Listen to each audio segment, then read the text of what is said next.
Olá, eu sou Agostinho e vamos aqui mais uma videoaula que a gente vai apresentar para vocês sobre conceito de programação orientada a objetos em C++.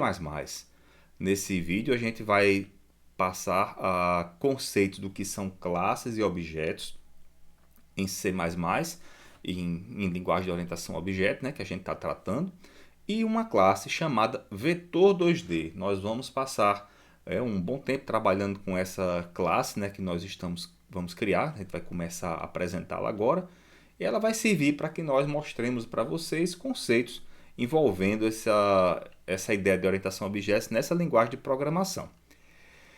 Então, vamos primeiro entender o que são classes, né? O que é que vem a ser uma classe numa linguagem de programação orientada a objeto. No mundo real, uma classe ela é um conjunto de objetos que você tem que compartilham um comportamento comum. Um objeto é uma entidade, ela é uma coisa física que você pode tocar, que você pode entender, e ela tem um comportamento bem definido. Por exemplo, se eu falar para vocês sobre o conceito do que seja um mouse, né? Todo mundo vai entender o que é um mouse, né? É um objeto e o mouse ele tem um funcionamento que quem usa um computador conhece, sabe o que é que o mouse faz. Então, ele é uma entidade que é tangível e você pode interagir com ela e você sabe o que é que aquela coisa, aquele objeto ele pode fazer. O que é que os objetos possuem? Os objetos do mundo real. Todos os objetos eles possuem identidade. É aquilo que permite você diferenciar um objeto do outro. No mundo real, o que é que significa isso? É aquela máxima de que cada objeto ocupa seu lugar no espaço. Você pode ter 2 mouses, 20 mouses, mas todos são diferentes uns dos outros. Eles não ocupam o mesmo espaço. Então, isso é uma propriedade que o objeto tem. O outro é o comportamento. O que é que ele faz ou como que ele reage perante mudanças que ele sofre. Perante mudanças no estado do objeto. Quando eu clico no botão do mouse, ou rolo a bolinha, né, o slider aqui do mouse, ele faz uma tarefa para mim. O que é que ele faz? Como é que ele reage? Ele emite uma comunicação, né, para o receptor que fica no computador e o computador indica que o mouse tem que realizar alguma atividade. Por exemplo, quando eu movimento o mouse aqui numa superfície, o mouse ele fica movendo esse ponteirozinho que aparece na tela. E finalmente o estado do objeto.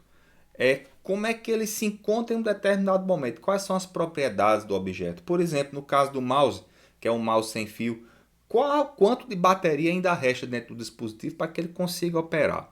Então isso é um exemplo de propriedades que os objetos possuem. E essas mesmas propriedades que esses objetos possuem, elas também funcionam no meio digital, quando você está programando.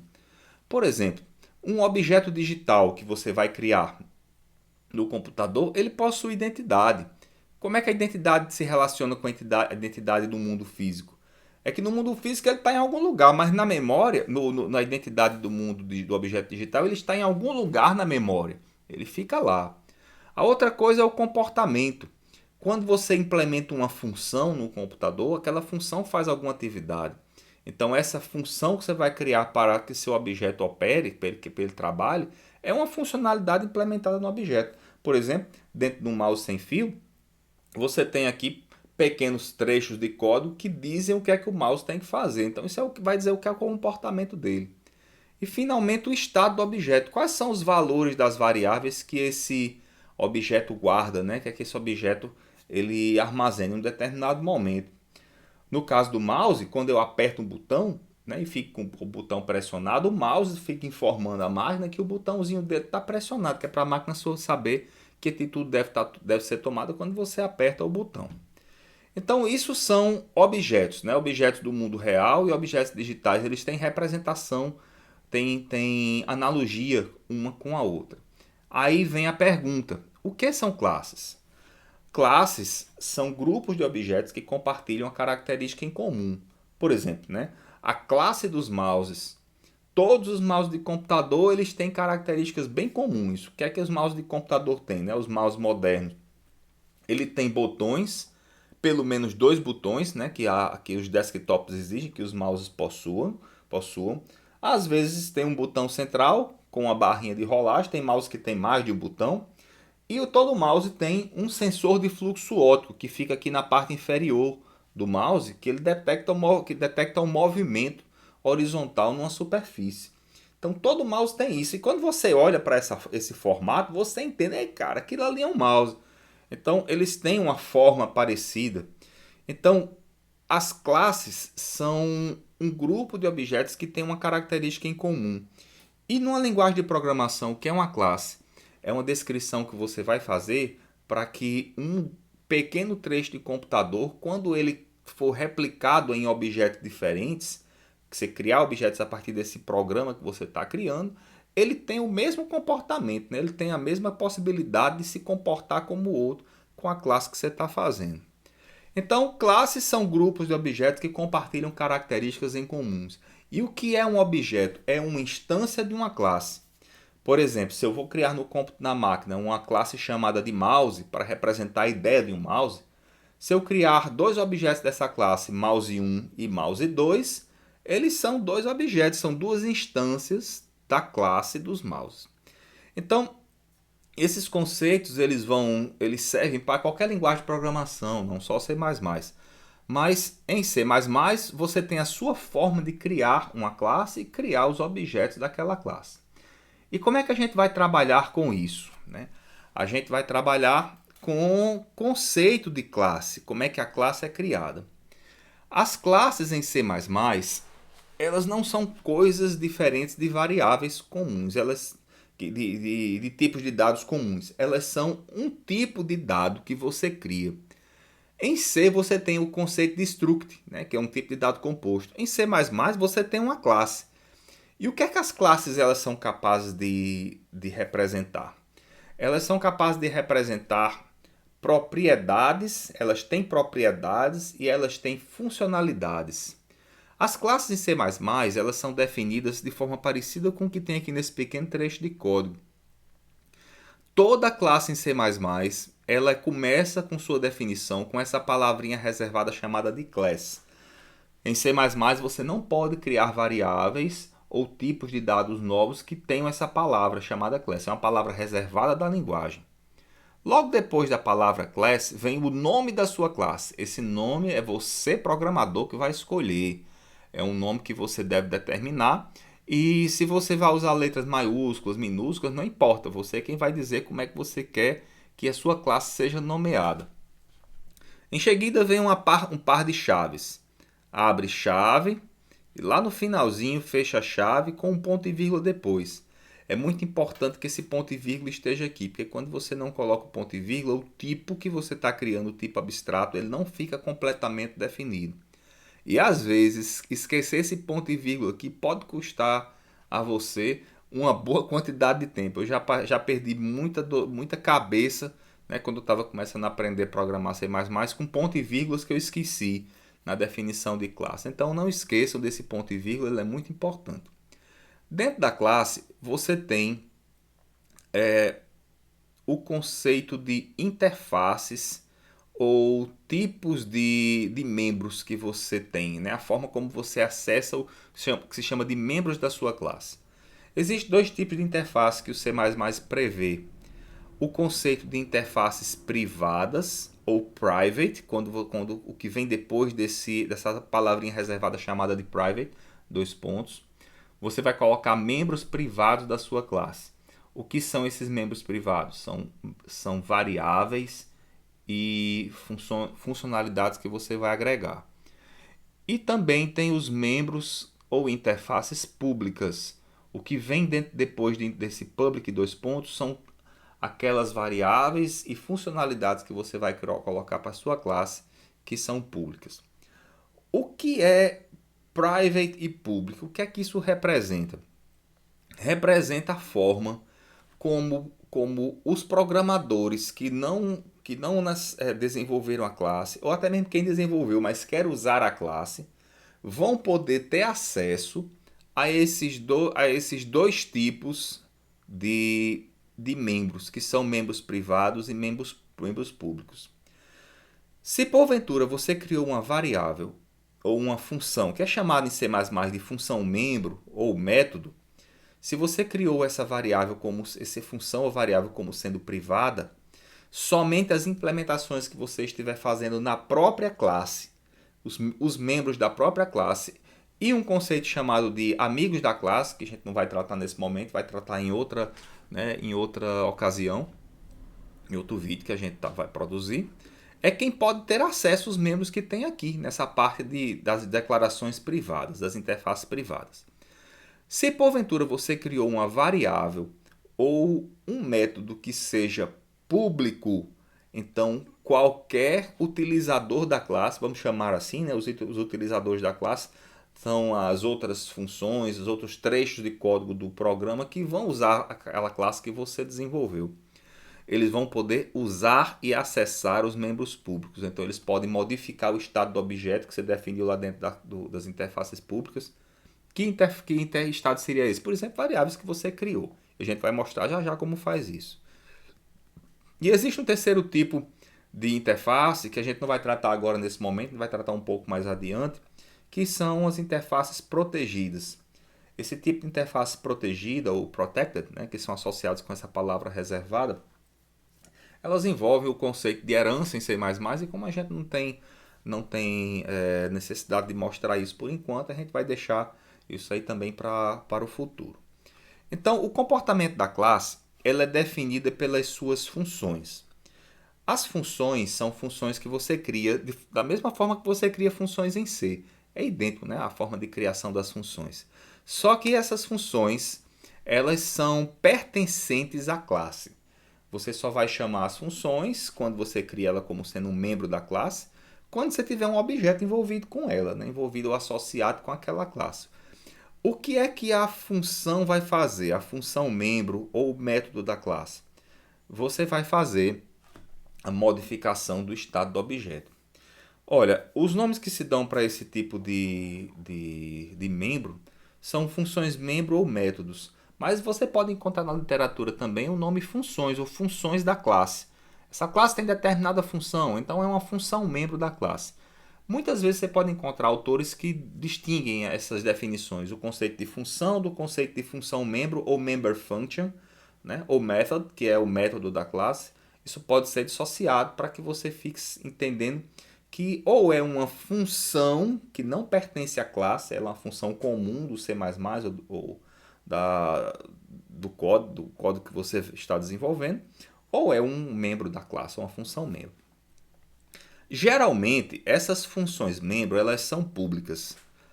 E por um motivo bastante simples. Normalmente, quando você tem uma função implementada por uma classe, é porque você deseja de alguma maneira que aquela função seja capaz de alterar o estado da classe. E se porventura você tem uma função que é privada, somente outras funções que você está criando na classe pode chamar essa função privada. Funções que você está criando fora da classe, que você quer usar, chamar funções associadas com a classe de fora, se essa função que você está criando internamente for privada, ela não vai poder ser invocada. Por isso que normalmente essas funções elas são públicas, que é para outros utilizadores da classe poderem ativar essa função e mudar o estado do objeto. Por outro lado, as propriedades da classe elas normalmente são privadas. Por quê?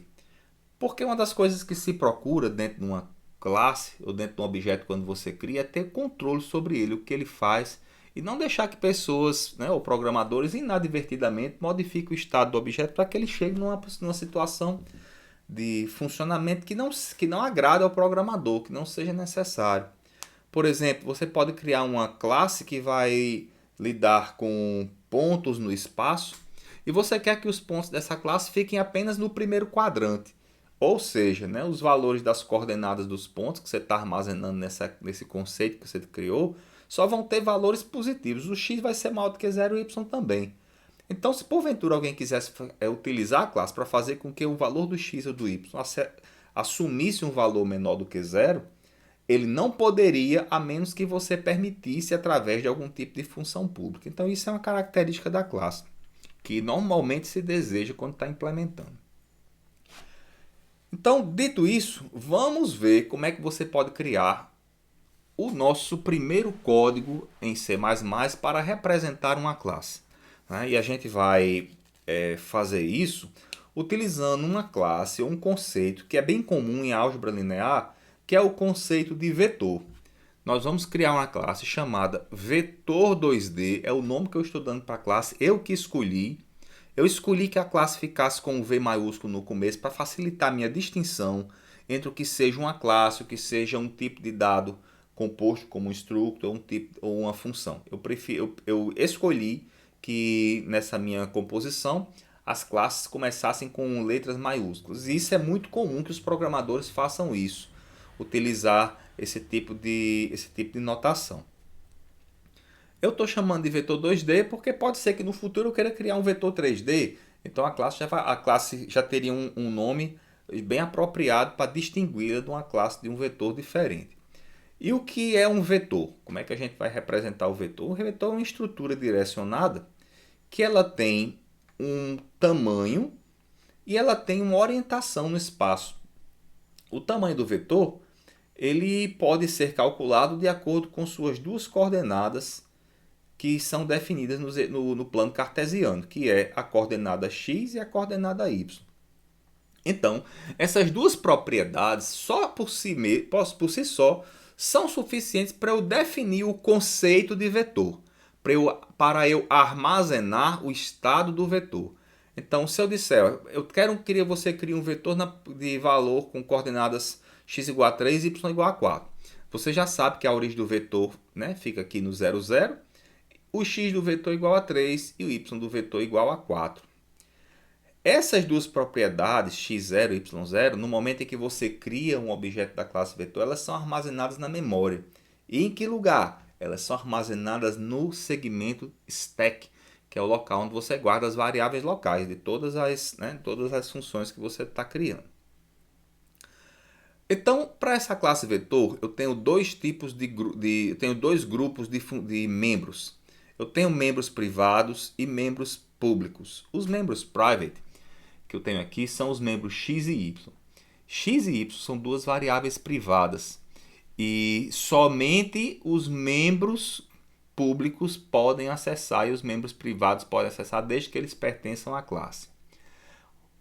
Aqui no setor de interfaces públicas, eu tenho duas funções. Eu tenho uma função chamada de setX e uma função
Então vamos à criação da nossa primeira classe. A classe que nós vamos trabalhar é uma classe chamada de vetor 2D. O vetor 2D é uma classe que vai implementar um conceito em álgebra linear chamado de vetor. O vetor basicamente é uma estrutura direcionada que é representada com uma origem que fica na origem do sistema de coordenadas. Aqui a gente está mostrando um plano, né, cartesiano, bidimensional. E ele tem um tamanho, né, um comprimento, e ele tem uma orientação que é dada por um ângulo que ele forma aqui com o eixo x. Mas o vetor pode ser representado por duas coordenadas, a coordenada x0 e a coordenada y0, que dizem onde o vetor está, para onde ele está apontando. Então essa estrutura de vetor ela é simplória. Ela consegue armazenar o estado do vetor utilizando apenas duas quantidades. E aqui nós temos uma implementação de uma classe que pode servir para representar o estado do vetor, ou a qualidade, ou a classe dos vetores. Essa classe que nós estamos criando chama-se vetor 2D. eu criei a classe com identificador com um V maiúsculo, porque isso é uma prática comum em muitas linguagens de programação, é você utilizar a notação de classe com o nome da classe com inicial maiúsculo. É uma das formas de fazer, tem outras também, mas eu vou seguir essa forma daqui. E a classe que tem esse nome, ela tem duas propriedades, são as propriedades x e y. O x representa a posição, né, aqui no eixo horizontal, e o y representa a posição no eixo vertical do vetor. São as duas coordenadas que ele possui. Então essas propriedades são privadas. Somente os métodos dessa classe vão poder modificar essas duas propriedades. E mais ninguém, né? Nem outro tipo de método. E ela também tem propriedades que são, tem funcionalidades, que são essas funções membro aqui chamadas de setX e getX, que são públicas. Públicas porque qualquer um vai poder chamar essas funções. É importante que elas existam. Por quê? Porque eu criei duas funções, uma para atribuir um valor ao x que tem dentro da classe vetor e outra para recuperar o valor de x. Veja que na classe agora, o que é que essas funções vão fazer? Elas vão funcionar como intermediários entre a parte interna da classe que fica protegida, que fica guardadinha da influência externa, e o mundo externo que quer fazer algum tipo de modificação nessa parte interna da tua classe. Então, eu passo essa variável como parâmetro por algum intermédio. Essa variável x vai ser tratada e vai ser copiada para o campo x que a classe vetor está armazenando. Vai permitir armazenar. No caso, na forma de um objeto. Você vai ter um objeto na memória que, quando criado, vai ter lá um espaço para ele no segmento stack para guardar o x e o y. E quando você passar um x novo para ele, guarda o 3 aí, ele vai pegar a função setx, vai pegar o 3 e guardar na posição destinada a ela. Quando alguém perguntar qual é o valor de x, ele vai mandar por objeto uma mensagem chamada getX, aí o objeto vai dizer, olha, está aqui o valor de x que está guardado dentro de mim. Então, essa é a definição da classe. O que é que você pode colocar no private e public? Somente tipos de dados e funções. Não tente colocar aqui, por exemplo, entre o public dois pontos e o void, um for, um if, algum tipo de estrutura de controle, de decisão, que não vai funcionar. Não é assim que a forma como a classe deve ser utilizada. Só que a classe ela é um tipo, né? É um tipo abstrato que você criou. E no final da declaração da classe, não pode esquecer esse ponto e vírgula. Esse cara aqui é perigoso. Ele é perigoso porque quando você esquece o ponto e vírgula, às vezes o compilador, que ele sempre mostra erros, ele não mostra o erro logo nessa linha não. Às vezes vai mostrar o erro numa linha bem mais abaixo.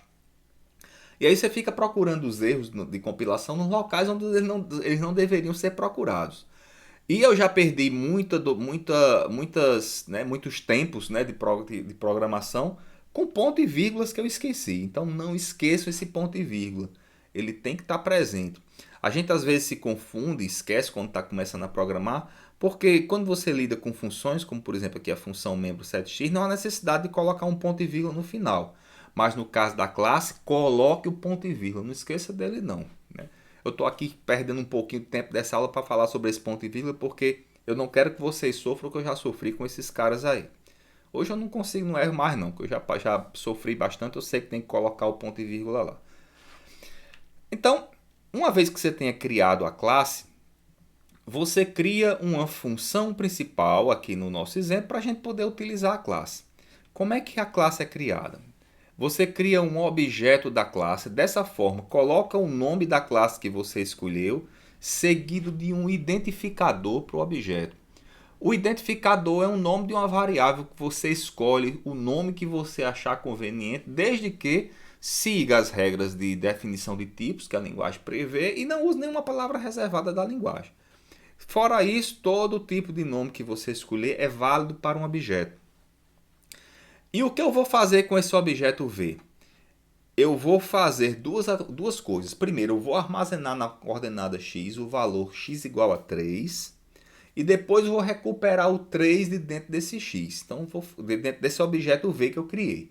Então, tenho lá o objeto. Vou mandar uma mensagem para ele. Objeto, guarda o valor de x. Aí, o objeto vai guardar o valor de x.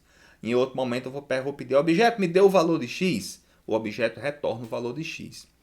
E no caso, os nomes que eu vou utilizar são os nomes setX e getX. Set e get não são nomes obrigatórios também para as funções. Não é necessário que você coloque setX e getX. Se você quiser colocar aqui Josefina e Severina, sem problema, pode usar o nome tranquilamente. Mas normalmente, muitas bibliotecas de programação usam essas funções com o nome que começa com set e get para atribuir e recuperar valores dos estados do objeto. Então, como é que você chama a função setX, ou melhor, manda essa mensagem setX, ou ativa a função membro setX, né? Tanto faz, para o objeto V? Você usa esse operador chamado operador pontinho. O pontinho vai fazer com que você ative o método setX e passando um parâmetro para o método. Quando você faz v.setX passando o parâmetro 3, a função setX ela é ativada para o objeto que você criou, para o objeto V. O valor de 3 é copiado para essa variável x underline e depois o x underline é copiado para o x. E o valor do x3 que você passou fica armazenado dentro do objeto, né, que foi criado em algum local na memória virtual. Terminado isso, eu vou recuperar o valor de x. Olha como eu faço isso. Também utilizando o operador ponto. V ponto e depois o nome do método que você quer ativar. Agora vai ser o método getX, porque eu vou recuperar o valor de x. Tem que ser o nome x também, o mesmo nome da variável que eu quero recuperar? Não, não tem. Mas o nome getX e setX, esses dois nomes são sugestivos, porque eles dão exatamente a ideia do que é que você quer armazenar e do que é que você quer recuperar. Então, esses são os membros, né, das funções. E por que é que você faz isso dessa forma, né? Com esses nomes, com toda essa preocupação? Por que você não chega lá direto no objeto V e faz o valor de x dele igual a 3? Já a gente vai mostrar como pode fazer isso. Por conta de uma propriedade que normalmente se busca quando está programando, que é o conceito de encapsular o objeto. Para o programador, o que é que ele vê? Ele vê um conjunto de métodos para fazer atividades específicas. Por exemplo, quando eu vou criar uma classe vetor, às vezes não pode ser nem eu programador, pode ser outro programador que estou criando essa classe. Quando eu vou usar a classe, não me interessa saber como a classe faz, me interessa saber o que ela faz. E eu preciso confiar no comportamento da classe para que eu possa programar. Então, por exemplo, eu quando estou programando, né, utilizando a classe dos vetores, o que é que eu vou fazer? Eu vou usar funções como, por exemplo, setx, getx, sety e gety para ativar o valor de uma propriedade e recuperar. Por exemplo, eu sei que x e y são guardados internamente como floats, como números em ponto flutuante.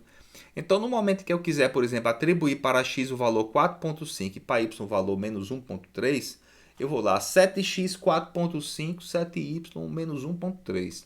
E eu vou confiar que dentro da classe, né, a implementação foi feita de forma que o objeto guarde esses dois valores. No momento em que eu precisar recuperar os valores, eu executo getX e gety.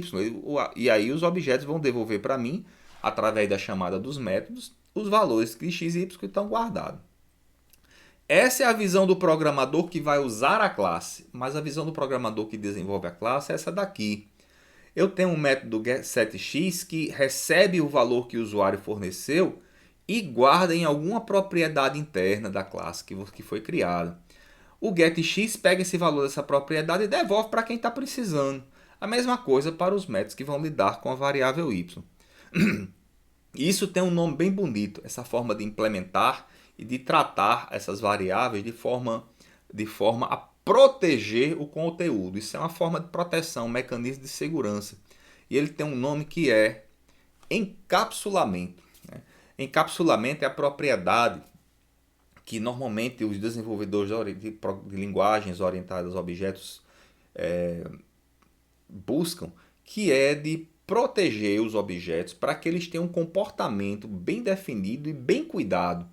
Você não consiga desviar, né, quando está fazendo as implementações, daquilo que você projetou para a sua classe. Então, pelo encapsulamento, o que é que o desenvolvedor vai fazer? Ele vai criar uma abstração para a classe, de forma que os utilizadores da classe saibam apenas o necessário que ela vai fazer.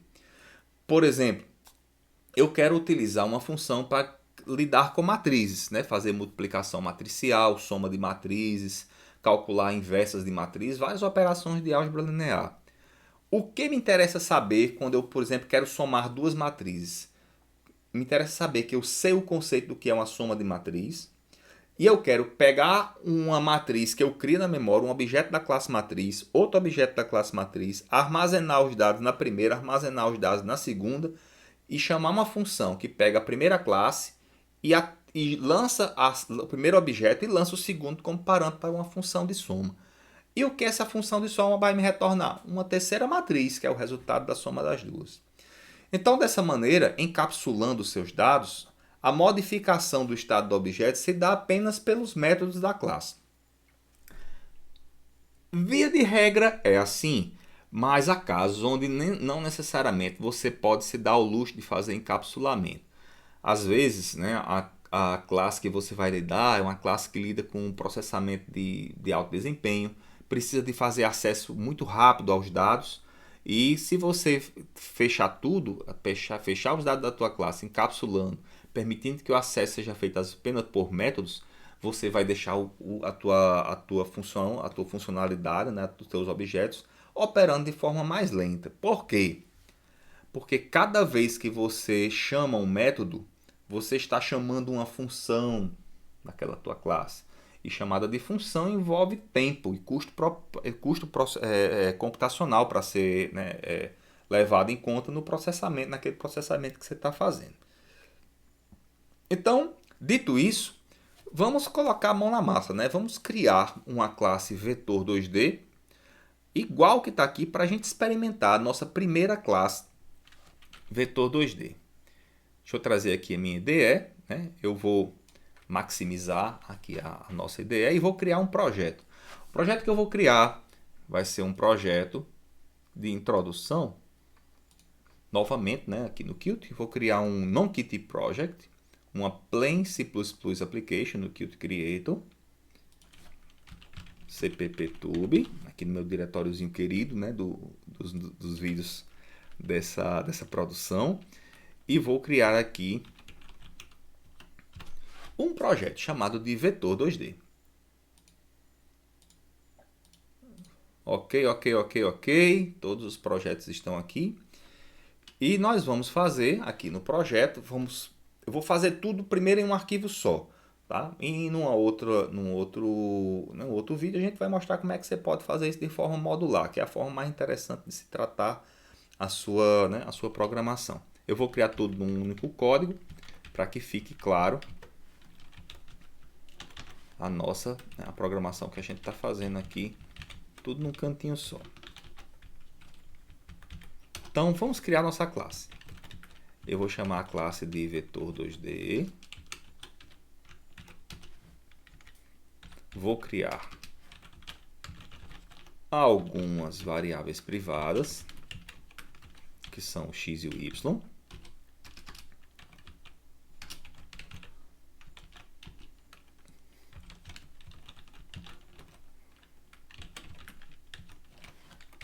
Float x igual a underline x underline. E float get x return x. E vamos colocar a função main igual que estava lá. Vetor 2D v.setx3 e o cout, o std cout,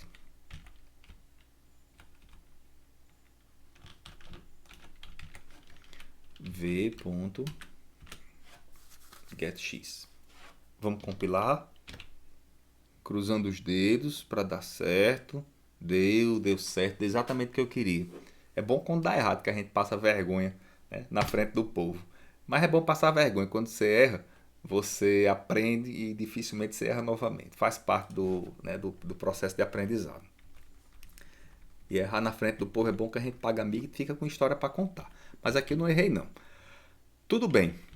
Eu tenho a função setX que recebe esse parâmetro x underline. Uma coisa que vocês vão notar. Muitos programadores, quando trabalham com essas funções set, eles usam um nome seguido de ou um underline, como está aqui, ou às vezes pode a variável começar dessa maneira, mx. O m e o underline também não são não são caracteres obrigatórios que você vai colocar nesse tipo de variável. Mas para que elas servem? Elas servem para diferir essa variável x, que você colocaria assim, da variável x da classe. Isso é uma coisa importante a ser prestada atenção, que é o seguinte: no momento em que o setx está executando, ele é como uma função, aquelas funções que a gente via lá na linguagem de programação em C. Exatamente idêntica, né? a forma de operação. Então, quando você executa o setx, essa variável x é uma variável local. E se porventura você fizesse isso, a variável local x, ela sobrepõe em existência a variável da classe. Então, quando você fizesse x igual a x, você simplesmente estava pegando 3 e guardando aqui dentro dessa mesma variável. E não dentro da variável x da classe vetor 2D. Então, você coloca isso para diferir a variável da classe dessa variável local, aqui da função membro setx. A função membro setx, quando ela executar, ela vai gravar dentro do campo da propriedade x da classe, aquele campo lá. Então, quando eu faço setx3, esse código aqui está executando essa ideia, pegando o 3 que eu passei, que no caso tem o 4.5 no exemplo, mas a ideia né, ela vale também, e guardando na propriedade interna da classe. E aqui está a classe 100% funcional, né? A gente tem a possibilidade de fazer essas atribuições e fazer a classe funcionar. Se eu quisesse implementar outros métodos aqui, poderia também. Os métodos vão alterar as propriedades daquela tua classe. Agora vamos fazer um experimento rapidinho, né, antes da gente terminar aqui nossa explanação, que é o seguinte: eu fiz 7x igual a 3, 7x de 3, que é para eu guardar o valor 3, é a minha intenção, guardar o valor 3 dentro desse membro chamado de x. Então, eu acessei o membro 7x com o ponto. Olha o que acontece quando eu fizer isso aqui, v.x igual a 3. Já começou ruim, porque o meu ambiente já desenhou o x aqui de vermelhinho. Isso normalmente é um mau sinal, porque ele está indicando para mim de alguma maneira que eu não posso acessar aquele x. Mas vamos ver o que acontece quando eu for tentar compilar o programa. Não vou chegar nem a executar. Quando eu compilo o programa, aparece essa mensagem aqui para mim. Deixa eu colocar ela um pouco em destaque. Eu não consigo aumentar a fonte aqui, porque o Qt não me permite. Não dá não. Mas ele diz o seguinte, ó. Float vetor 2D 2.2.x é privado dentro desse contexto. Vetor 2D 2.2. diz o seguinte: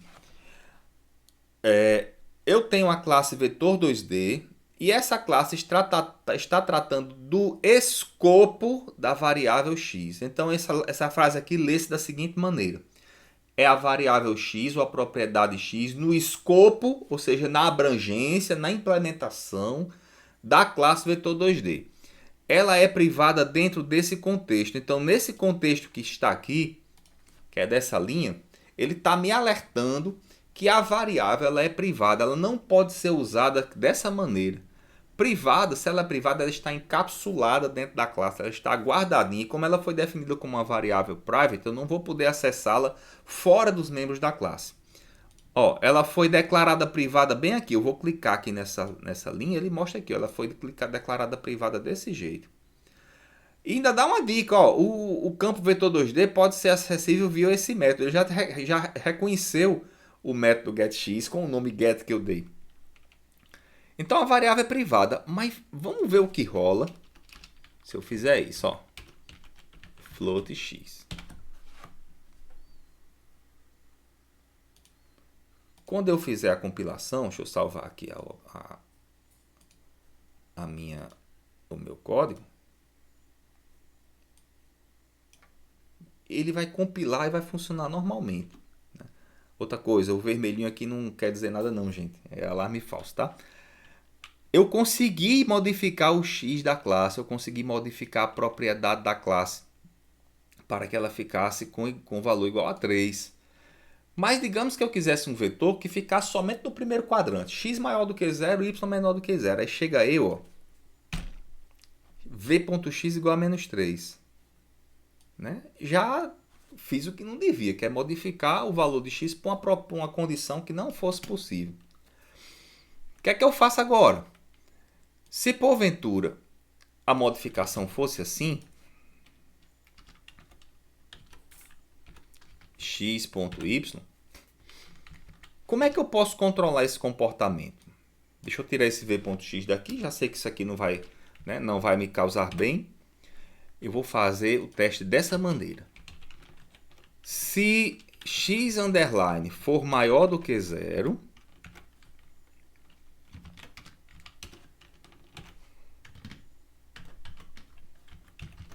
eu faço x igual a x underline. Tá aqui a condição que eu preparei. Caso contrário, else, eu faço x igual a 0. É minha decisão. Então, eu posso não fazer nada, né? Posso não atribuir valor nenhum a x. Mas vamos ver o que rola agora quando eu tentar fazer x igual a menos 3. Vamos ver o que é que o programa vai fazer para mim. 0. Ele não permitiu que eu fizesse a alteração. Então, essa é a vantagem de você encapsular os seus dados dentro dos objetos. Você ter controle do que é que você faz e o que é que você deixa de fazer. Se você programa muito bem a classe vetor 2D para que ela tenha um comportamento bem estável e bem organizado, né, outras pessoas dificilmente vão ter problema com a tua classe, em usar a classe. E muitas vezes você, quando está desenvolvendo, você faz isso. Você ora trabalha como desenvolvedor da classe e ora trabalha como utilizador da classe. Quando eu estiver, por exemplo, né, criando conceitos de matriz ou fazendo operações de álgebra linear, que eu precisar relacionar uma matriz com um vetor para fazer um produto, matriz-vetor, eu vou confiar que a classe vetor 2D está implementada corretamente, né, que é para eu poder trabalhar. E nesse momento eu vou estar me concentrando na operação, no algoritmo que vai fazer a multiplicação dos dois, e não no funcionamento interno de cada um. Tá bom? Então, essa foi a ideia, né, que a gente quis passar nessa videoaula, né? Os conceitos de como criar uma classe em C, o que é que a classe representa, como é que você pode ter acesso às estruturas da classe, geralmente é com um pontinho, né, o operador ponto.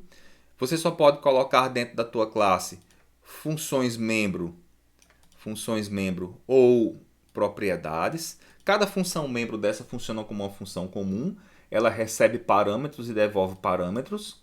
Por exemplo, a função setX recebe um parâmetro, não devolve parâmetro nenhum. Mas a função getX ela não recebe parâmetro. Em contrapartida, ela devolve um float que você vai usar para, né, armazenar em algum local ou exibir. Então, esse é o funcionamento da tua classe vetor 2D. É o esqueleto da classe vetor 2D que a gente vai usar em outras aulas também para tratar de programação orientada a objeto, né? E ficamos por aqui. Espero que vocês tenham aproveitado um pouquinho do que nós passamos e nos encontramos em outra oportunidade de aprender um pouco mais sobre essa linguagem de programação C++.